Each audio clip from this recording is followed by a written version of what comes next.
We're good?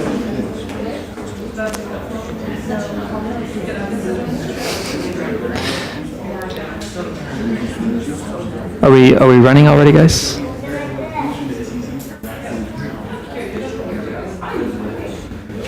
We're good? Okay. Should I start? Okay. Welcome, everybody. Hey. So we've got a lot of visitors here. Thank you all. Is this anyone's not first time from Episcopal? First time here, everyone? Okay, welcome. So welcome to Dawn Mountain. This is part of our weekly experience. We meet at 11 o'clock every Sunday for an hour of meditation, and we also have yoga, sometimes Tai Chi in the morning before that at 9:30. Today is a special day. On the first Sunday of the month, we usually have an ongoing, like a lecture series by our co-founders, Anne and Harvey. They're not here today, and they're on vacation, which is good. Everyone needs a vacation, and so they've left a recording for us to listen to. I'll be up here for question time afterwards if we want to have a little discussion as well. Then we'll take a little break and we'll go into the 11 o'clock hour, and I'll guide us through that. We're really appreciative for Institute for Spirituality and Health. We're temporarily living in their space. They've been very gracious in letting us stay here. They have some awesome programs as well, some free, some not, and there's a couple brochures up front. I encourage you guys to look into that too. We're currently also working on a new home down south of here on Fuqua. So hopefully within the next few months, if not year, we'll be down there as well. But until then, we're very happy to be here. And we'll to let you know, I'll announce it again. But at the end of the 11 o'clock hour, we kind of say prayers for anyone that we feel need them, people, animals, anyone you want to say prayers for. We'll pass around the book. So if there's any names you want me to read at the end, we'll read those, and we'll go from there. Okay. Whenever you guys are ready with the recording, we can get started.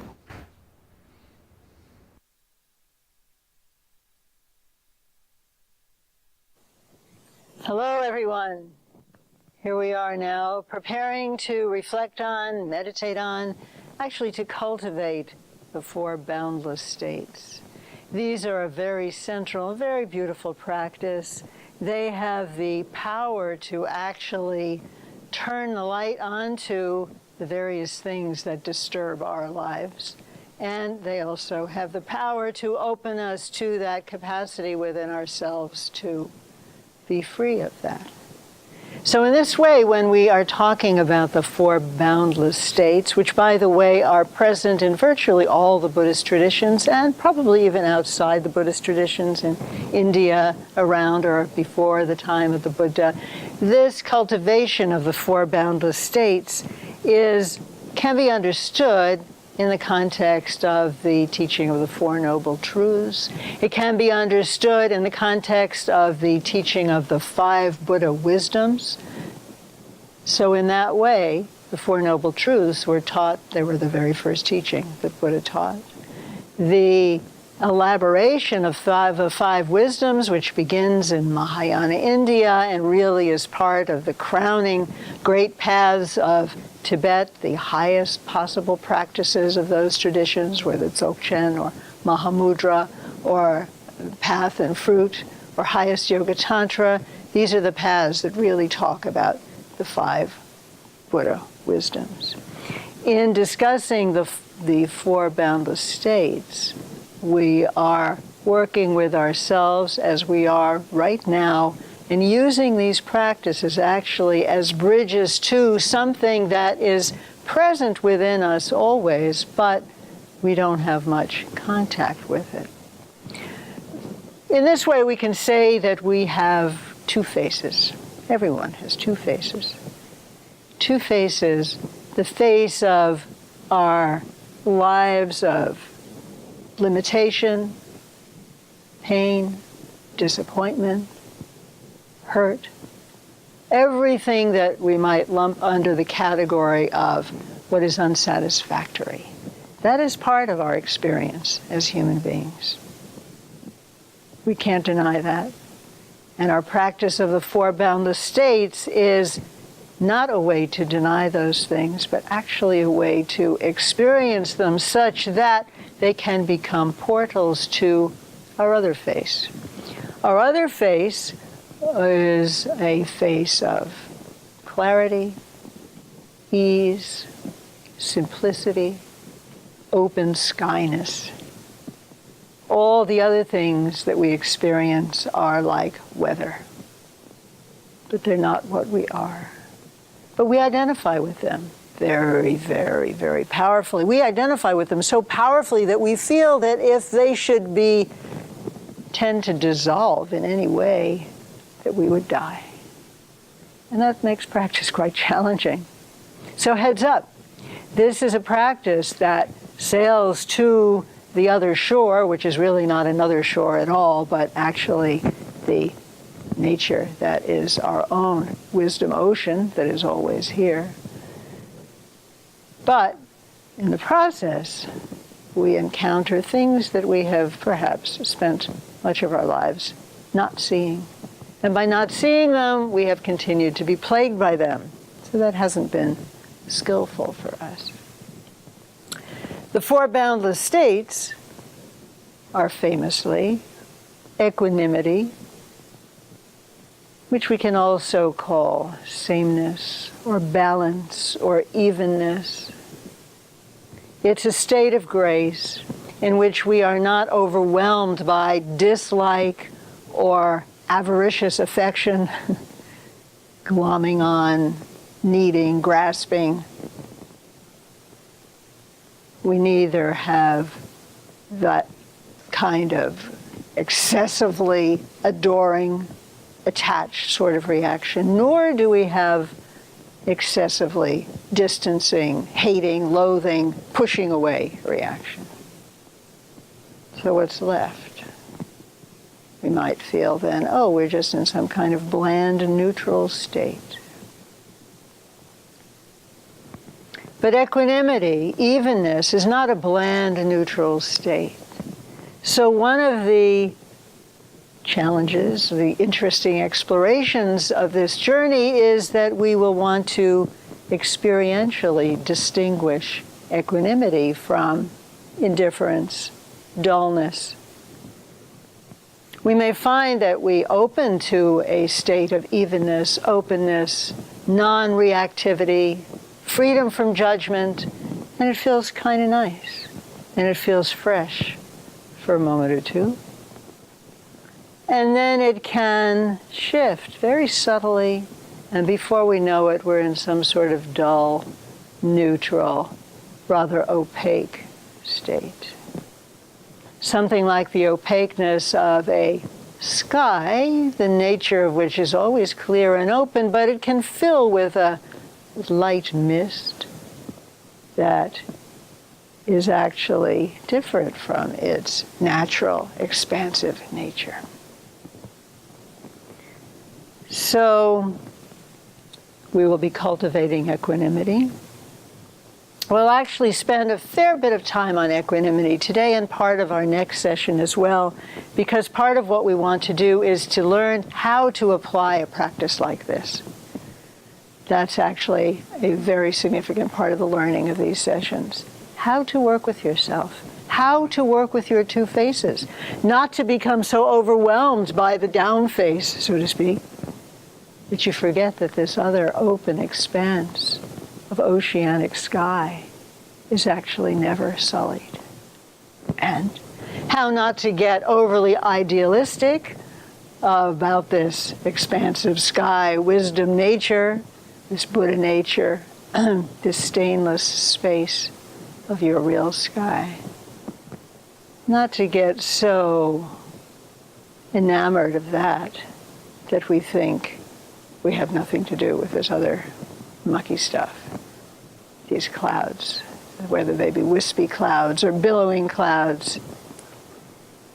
We have two faces, and our practice needs to encompass both, to speak from one to the other. So this is itself a learning process. As much as we are learning about the four boundless states, equanimity, loving kindness, deep compassion, delight. These are the four. These are all actually intrinsic to the sky of wisdom. They are all actually flavors of wisdom that are always present. But there's no use thinking about them too much. We need to discover them. I mention them now only to set, very importantly, to set the frame of our work here. There is both the mud, there is both the clouds, and there is a sky. And these do not contradict each other. However, in our experience, we have yet probably to understand how following the trace of the clouds, following the trace, for example, of our own, let's say, indifference or pride or judgment, all of which are related to equanimity, obstacles to equanimity, how this can reveal something much greater. So we need to know that as far as the logos of this teaching is concerned, the actual dynamic is that we uncover these boundless states within our being. How do we do that? Well, we work with our body, sensing into our embodied state. The body is a source of tremendous information, and we will take some care in how we place the body. That care that we take in placing our body in meditation is an auguring of the careful attention that we continue to direct to our body as we practice, because it's there that we get the first clues of how we're actually reacting to the material. We use our emotional senses. The body is often a great help in moving from the energetic or somatic cues that arise for us to open a door to what we're actually feeling. Very important. And always we use attention to focus on whatever is occurring.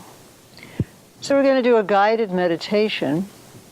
But before doing that, let me say one or two other things about equanimity, evenness, balance. Let's say you walk into a room and there's some people right away that you know, it's a room full of people, you know there's some that you want to talk to and some that you don't. You just know that. Is that true to your experience? So what is occurring? There's some judgment occurring. And that judgment is that this will be fun or pleasing, this will not. And that very easily segues to these people are pleasing and these are not, and then there are these other people whose names I don't know and I don't really know what they are, and I'm quite dull in the face of considering them. So how does that judgment feel in your body? That's something we'll be asking. Where is that judgment coming from? It's related to a kind of pride, the sense that I am such and such and I deserve such and such. It is appropriate for me to associate with these people and not with these other people because of certain qualities I have, because of certain preferences I have, because of who I am. And all of this is, of course, not a printout that you're saying to yourself in so many words, but there's a little tug in your stomach, a little tightness in your shoulder, a little erectness in your neck, a little turning away as someone who you have designated, judged, not the one you wish to speak with, comes toward you. What does that feel like? Are you relaxed? Are you tense? Are you anticipating with pleasure? With dread? Whatever it is you're doing, it is a reaction. It is a reaction. A reaction is not a response. A reaction comes out of the serendipity of circumstance, and we have no control, which is why reactivity is so pernicious and a cause of suffering for us.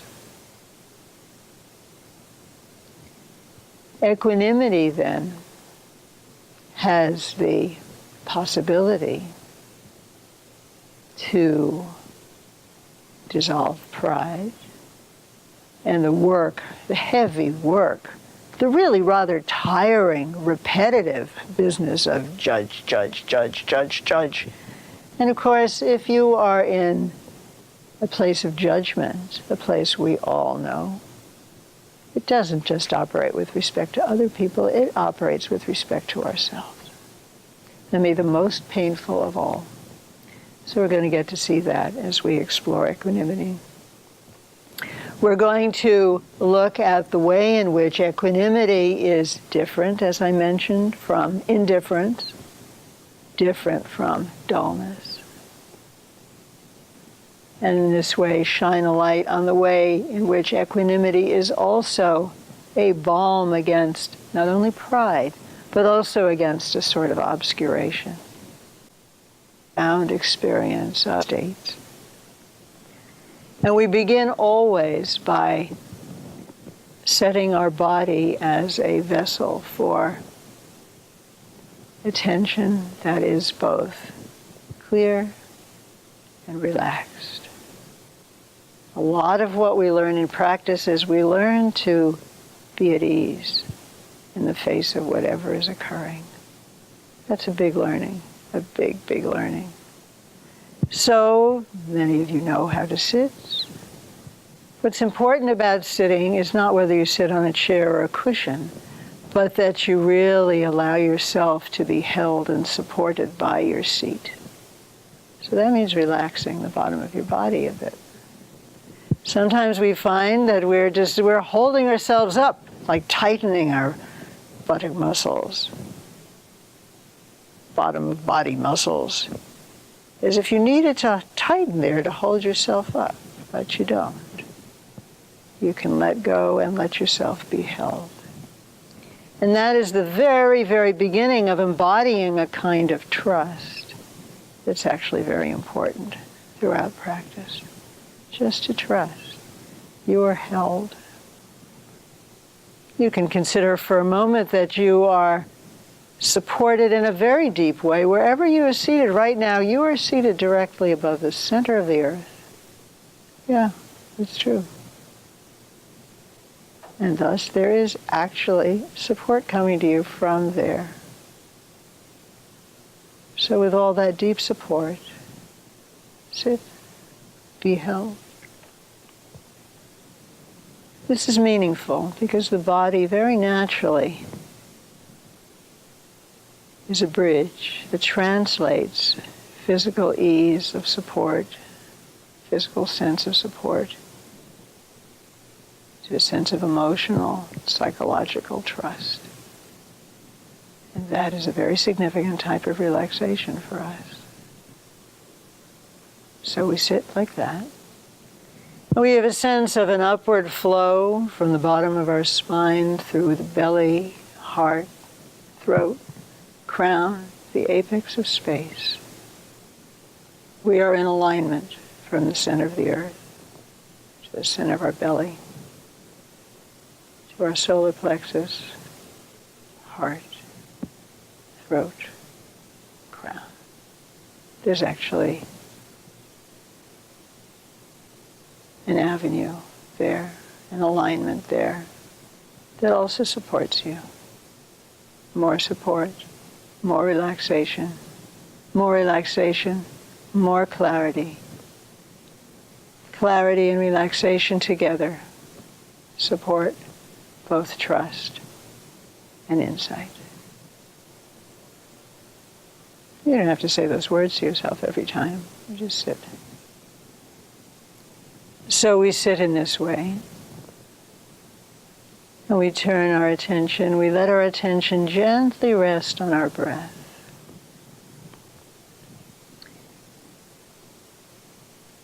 The breath, like all of the body, is always in the present moment.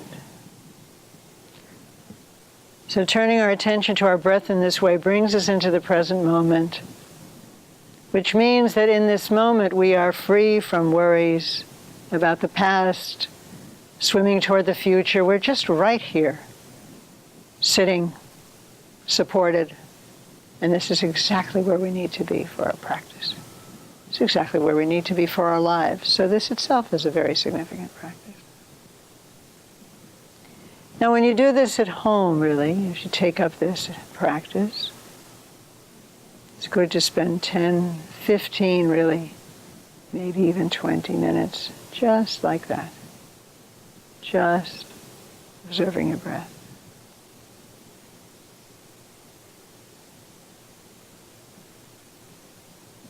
We'll just do it for a minute here. But remember, this is very important to set up presence of your own attention.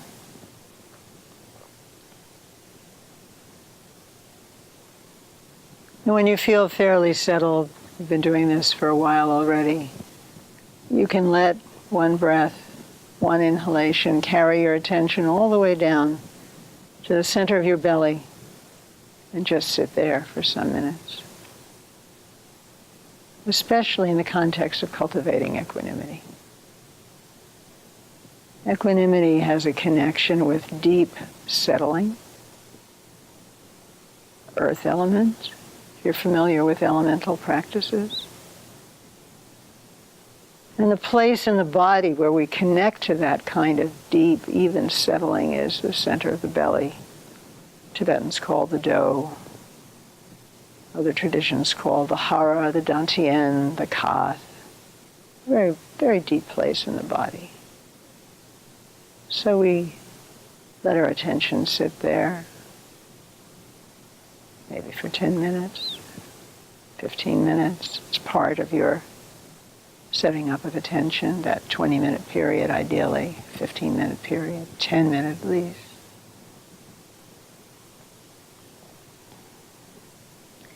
And how do we connect with equanimity? First of all,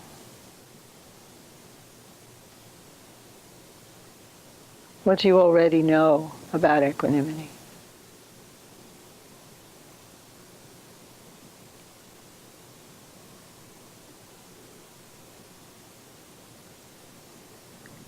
If you have the experience of being present in the presence of someone who just observed you without interfering, maybe as a child, you're just playing and you're quite content and you feel safe. Mother, an older cousin, a brother, maybe even your dog is there, or maybe you're outside in nature and the trees perform this function of just being a presence that is equanimous toward you. And so you feel quite free. They are not putting out some kind of reactivity that you have to respond to. You can be with your own thoughts, your own feelings.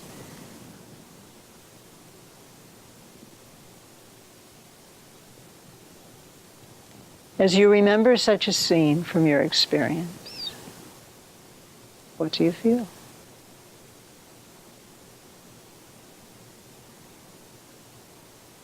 Do you feel, oh, they were just sitting there. I need more excitement. I don't want someone just to sit and observe.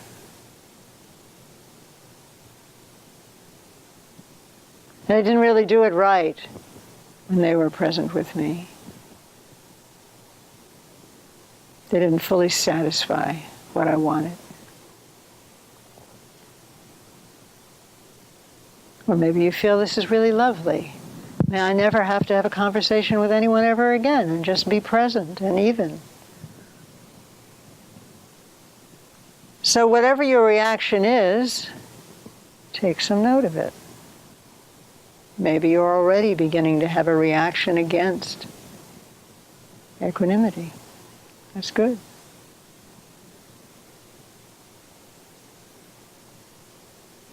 If we don't live our lives in full equanimity from morning till night, and who of us does, that means there's something in us that resists it. That feels that, no, if I can't go out in the world and say this is good, this is bad, I like you, I don't like you, life would be very dull. You might feel that. But the problem is, we feel that our judgments are truth. We feel not that, I feel quite uncomfortable when so-and-so Doesn't look at me when I walk in the room.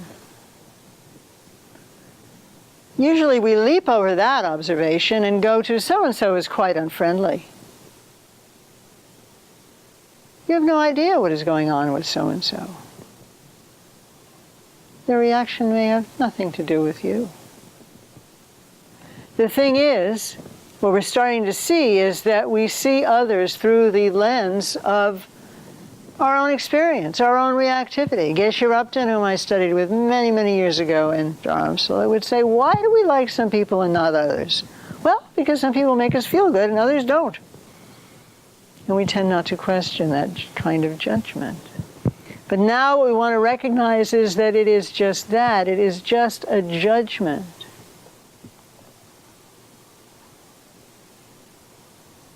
So take a moment to consider someone who is disliked by you. They don't make you feel good.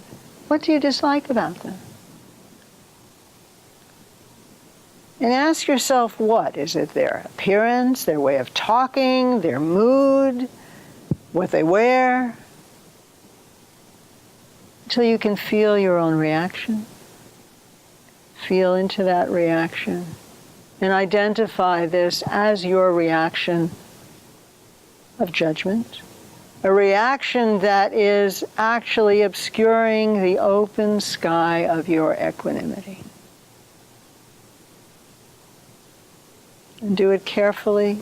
Do it many times.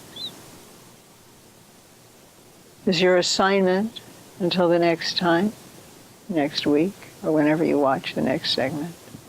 Get some familiarity. Watch yourself. What happens? Watch yourself between sessions too as you walk around. How often are you judging? And when you are judging, what is your feeling? What is your real feeling? We're not talking about ideas. Definitely not interested in ideas about judging. You're judging. Oh, this is not good. I shouldn't. Not interesting at all. We want to go directly to the experience. You've judged. I hate this person. I hate the way they talk. I can't stand the way they eat. The shoes they wear. Don't judge your dislike. Just look at it. Identify it. It's part of a pattern. It's part of a pattern that probably involves some kind of sense of injury to your pride. Maybe it does. Don't analyze it. Just look into it. So these are the first two steps then. The first step is getting in touch with what you know about the feel of equanimity. And the second step is being able to observe your own reaction to that. In the next segment, we'll look at the next two steps and complete our discussion of equanimity. In the meantime, we always close with an aspiration that our practice be of benefit to ourselves so that we can be of benefit to others, so that all beings can benefit from our practice. So have a good week of practice. Feel free to keep notes. Begin with taking some time to cultivate attention using your breath or the center of your belly. Then touch into what you know about the feel of equanimity. Then touch into your reactions to people to whom you do not feel equanimous. Just notice what that feels like without any judgment. And in the end, dedicate. And we'll continue.